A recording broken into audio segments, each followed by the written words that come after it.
Face à la crise de 2008, un seul pays d'Europe a refusé de payer pour les banques.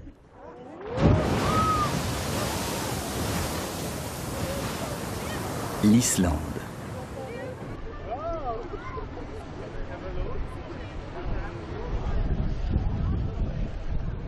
C'est une île, donc les gens se connaissent, etc. Ils partagent des histoires ensemble, ils sont là l'hiver, ensemble, pas seulement l'été, quand les touristes viennent les voir, et c'est petit, bien. Donc, profitant de cette particularité-là, ils ont une attitude absolument magnifique, ça veut dire qu'ils sont allés dans les banques et ils ont dit, hop, on sort les actifs domestiques, donc les avoirs des Islandais, voilà.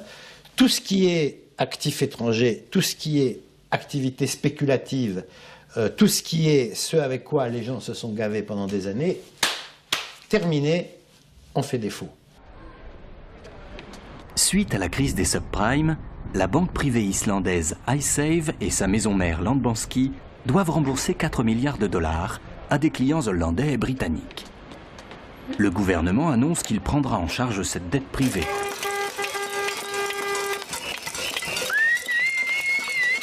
Face à cet engagement qui menace de plonger le pays dans la récession, la population s'indigne et encercle le Parlement nuit et jour pendant des semaines.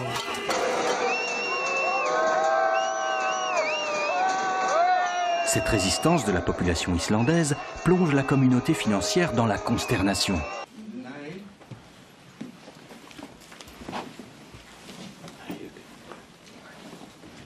On prédit à l'Islande la sanction des marchés et la récession si elle s'obstine à ne pas payer. L'affaire Icesave tombe plutôt mal, alors même que le pays est en train de remettre officiellement sa demande d'adhésion à l'Union. La Commission est en train de préparer son opinion sur la demande d'adhésion de l'Islande. Et dans ce contexte, des questions comme par exemple le cas Icesave, mais aussi toutes les questions relatives au contrôle des capitaux seront analysées de très près.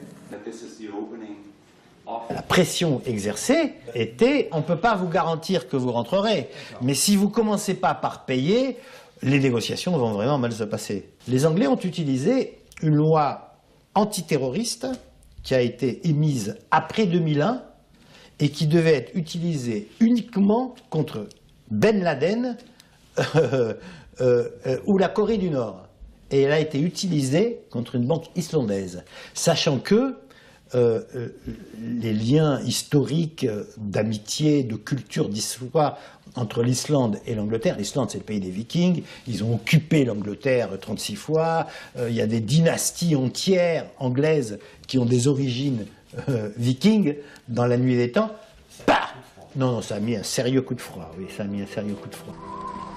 Les Islandais refusent le chantage. Ils se donnent rendez-vous devant la maison du président. Au petit matin, ils arrivent de toute l'île pour lui demander d'organiser un référendum sur le remboursement de la dette.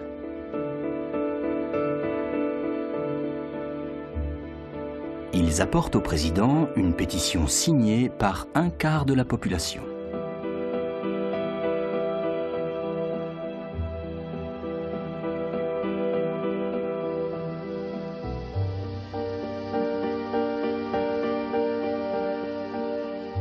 Face à cette mobilisation, le président islandais accepte d'organiser le référendum. Le 6 mars 2010, les Islandais votent à 93% contre un remboursement de la dette privée avec de l'argent public.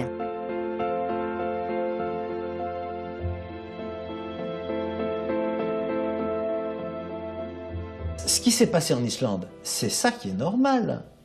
C'était une dette privée de banquiers privés vis-à-vis de banques privées. On ne peut pas payer, on fait faillite. Et donc celui qui a prêté indûment subit. Je veux dire, la situation dans laquelle on met l'État responsable d'une dette privée est totalement anormale. L'enfer prédit aux Islandais ne se révèle pas si terrible. Au bout de 2 ans, le pays renoue avec la croissance. Un rétablissement plutôt rapide. Comme les choses vont mieux, une partie des actifs se valorise et reprennent de la valeur. Donc ce qui était totalement impensable à un moment, payer ces 4 milliards, le devient maintenant parce que les choses allant mieux, les actifs de Landbosky prennent de la valeur et donc ils peuvent imaginer payer 4 milliards et éviter une crise majeure.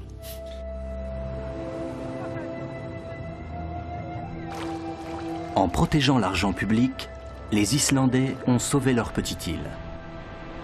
Cette expérience, peu commentée dans les médias, a débouché sur le projet d'une nouvelle constitution qui protégerait l'État des dérives de la finance.